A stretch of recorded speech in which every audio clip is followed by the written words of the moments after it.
नमस्कार मित्रों, आशा करता हूँ आप सब लोग ठीक होंगे। आज जिस विषय पर हम बात करना चाहते हैं वो विषय है नाथूराम गोडसे। आपने बहुत सारी चर्चाएं सुनी होगी, उन्होंने गांधी की हत्या की,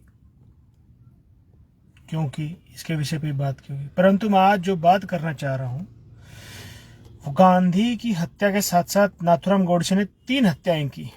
अब आप सोच रहे होगे 3 हत्याएं कैसे? गांधी एक अकेले गांधी को मारा गया गोली से, 3 गोलियां चलाई, 3 गोलियां चलाई और 3 हत्याएं हुई।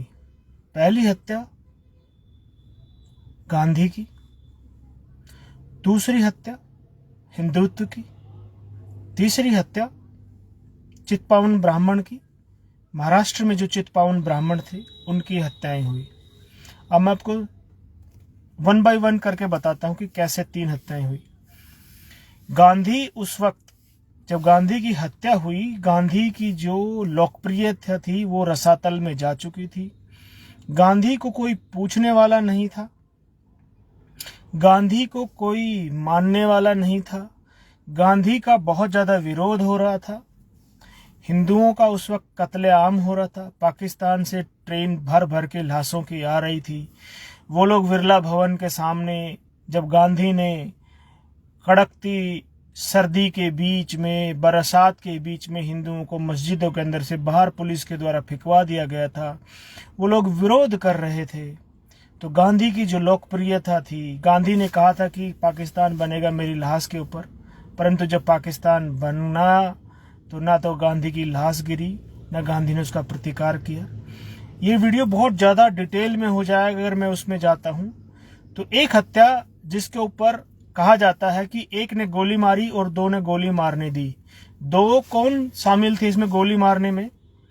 देखिए, गांधी हत्या का जो पहला प्रयास था वो 20 जनवरी को हुआ था, और जब गांधी की प्रार्थना सभा में बम फोड़ा गया तो मदन लाल पाहवा, जो पाकिस्तान, तत्कालीन पाकिस्तान या कह सकते हैं पश्चिमी प्रांतों से शरणार्थी के तौर पर आया था, पूना में नौकरी कर रहा था। और किसके साथ आया था यहाँ पर दिल्ली में? सावरकर, माफ कीजिए, नाथूराम गोडसे के साथ यहाँ पर आया था।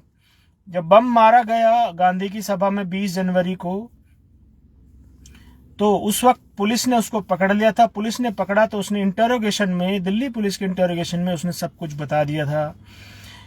नाथूराम गोडसे बहुत बड़ा एक अखबार के संपादक थे, उसके विषय में बताया गया, उनके नाम के बारे में बताया गया, कौन कौन लोग उसमें शामिल थे, सब के बारे में पूरी डिटेल बताई गई। परंतु दिल्ली पुलिस ने किसी को भी पकड़ने के लिए कोई प्रयास नहीं किया। अब ये कहा जाता है कि दिल्ली पुलिस ने सिक्योरिटी देने की कोशिश की, लेकिन गांधी ने मना कर दिया। गांधी ने सिक्योरिटी लेने से मना किया, ये बात सत्य है। परंतु गांधी जब नोआखली में, जब हिंदुओं के खिलाफ दंगे हो रहे थे नोआखली में, वह दंगे रोकने के लिए गया था, तब भी सिक्योरिटी नहीं ली थी। लेकिन तत्कालीन बंगाल सरकार ने उस वक्त उनको सिक्योरिटी प्रोवाइड की थी। इवन सेना की बख्तरबंद गाड़ियां भी उनको प्रोवाइड की थी। तो ये बात असत्य है कि गांधी चाहते नहीं थे, लेकिन साथ ही साथ दिल्ली पुलिस और उस वक्त के गृह मंत्री पर भी ये इल्जाम आता है, और तत्कालीन प्रधानमंत्री पर भी ये इल्जाम आता है कि उन्होंने, एक ने गोली चलाई और 2 ने हत्या होने दी। अब मैं बात करता हूं दूसरी हत्या की। नाथूराम गोडसे की गोली से दूसरी हत्या किसकी हुई? नाथूराम गोडसे की गोली से दूसरी हत्या हिंदुत्व की हुई। अब आप सोच रहे होंगे एक व्यक्ति की गोली चलाने से हिंदुत्व की हत्या क्यों हुई?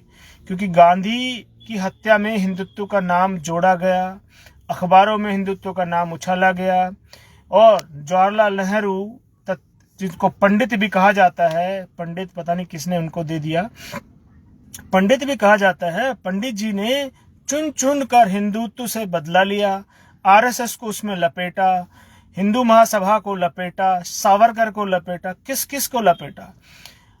उस वक्त ये स्थिति हो गई कि हिंदुत्ववादी सरकार और हिंदुत्ववादी पार्टियों ने खुद को बचाने के लिए एक तरह से सरेंडर कर दिया, वो छुपने लगे, और उससे ये स्थिति उत्पन्न हो गई कि हिंदुत्व कम से कम 100 साल पीछे धकेल दिया गया। जो आज जो हिंदुत्व का प्रादुर्भाव हो रहा है वो आजादी के तुरंत बाद भी हो सकता था और होने वाला था, परंतु उस गोली से एक ऐसी गोली चली जिससे कि वो हत्या हुई, और उस हत्या के बाद हिंदुत्व के लिए चुन चुन कर पंडित जवाहरलाल नेहरू ने बदला लिया।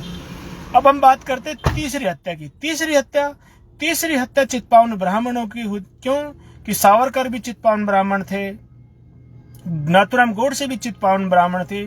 चित्पावन ब्राह्मण कोंकणी ब्राह्मण होते हैं, जो एक ब्राह्मणों का एक सेक्शन है जिनकी चुन चुनकर उसी रात यानी 30 जनवरी की रात से ही कांग्रेस के गुंडों ने, आपको कहीं अखबार में पढ़ने को नहीं मिलेगा, ना इसके ऊपर किताबें लिखी गई हैं, ना इसके ऊपर चर्चा होती है।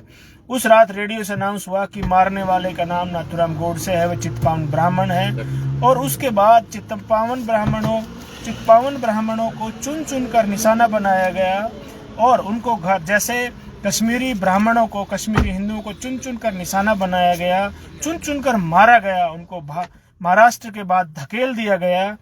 ऐसी स्थिति उत्पन्न हो गई कि चित्पावन ब्राह्मणों को छुपने की जगह नहीं मिल पाई। गोली नाथूराम गोडसे ने चलाई थी, लेकिन कांग्रेस के गुंडों ने जैसे 84 में इंदिरा की हत्या के बाद सरदारों से, सिखों से बदला लिया, ऐसा ही चित्पावन ब्राह्मणों से गांधी की हत्या के बाद बदला लिया गया। गांधी एक मरा था, लेकिन चित्पावन ब्राह्मणों का कोई हिसाब ही नहीं आज तक बता पाया कि कितने लोगों को मारा गया, कितने लोगों को विस्थापित किया गया। जैसे कश्मीरी ब्राह्मणों का कोई हिसाब नहीं है कि उनको कितनों को मारा गया, कितनों को विस्थापित होना पड़ा। कोई 3 लाख कहता, कोई 5 लाख कहता कि विस्थापित हुए, कोई कहते 1000 मरे, कोई कहते 10,000 मरे, कोई हिसाब नहीं हो पाया। ऐसे ही चित्पावन ब्राह्मणों के साथ दुर्दशा हुई। तो गोली तो एक व्यक्ति को मारी गई, 3 गोलियां मारी गई, परंतु हत्याएं 3 हुई। मैं नाथूराम गोडसे को दोष नहीं दे रहा हूँ, मैं बहुत सम्मान करता हूँ उस व्यक्ति का। वो जो भावनात्मक ज्वार उनके वक्त उनके अंदर चल रहा था, उनके जो अंतिम भाषण था उसको आप जरूर सुनिए, इससे आपको पता लगेगा व्यक्ति कितने मतलब एक इमोशनल ट्रॉमा से गुजर रहा था। जब हिंदुओं की दुर्दशा उसने देखी, तब उसने वो निर्णय लिया। परंतु अगर गांधी अपने स्वाभाविक मृत्यु मरते, तो मैं आपको यकीन दिलाता हूं कि गांधी की जो आज जितनी लोकप्रियता हुई है, गांधी को महात्मा बनाने के लिए जो अंग्रेज सरकार, बाद में कांग्रेस और भारत सरकार और आज की भी सरकार जो उनको महात्मा बनाने पर तुली हुई है, उस पर जो करोड़ों रुपए खर्च किए जाते हैं, पश्चिमी देशों में उनकी मूर्तियां लगाई जाती हैं, वो कदापि नहीं लगती। और वह स्वतः जब अपनी मृत्यु को प्राप्त होते तो उनकी रेलेवेंसी तब तक 0 से भी नीचे रसातल में जा चुकी थी। परंतु उनकी मृत्यु ने 3 हत्याएं की, वह मैं एक्सप्लेन कर चुका हूं। तो आशा करता हूं वीडियो जरूर पसंद आया होगा। आप भी आत्ममंथन कीजिए। अगर कोई सुझाव है मुझे देना चाहते हैं तो इस वीडियो के माध्यम से मुझे अपने सुझाव जरूर भेजिए, ताकि हम अगली वीडियो में इसको ऐड कर सकें। वीडियो को पूरा देखने के लिए बहुत बहुत धन्यवाद। और मैं चाहता हूँ कि वीडियो मैं फेसबुक के साथ साथ यूट्यूब पर भी डालूंगा, तो वहाँ पे भी लाइक, सब्सक्राइब, शेयर जरूर कीजिए। फेसबुक पर भी उसको सब्सक्राइब कीजिए, उसको लाइक कीजिए और अपने साथियों के साथ शेयर कीजिए, ताकि वीडियो की रीच सब तक बढ़ सके। और इस जो आज हमने इस पर डिस्कस किया, इस पर चर्चाएं हो सके। समाज में चर्चाएं होना बहुत ज़रूरी है, चर्चाओं से ही समाधान की तरफ समाज बढ़ता है। बहुत बहुत धन्यवाद। जय हिंद राष्ट्र।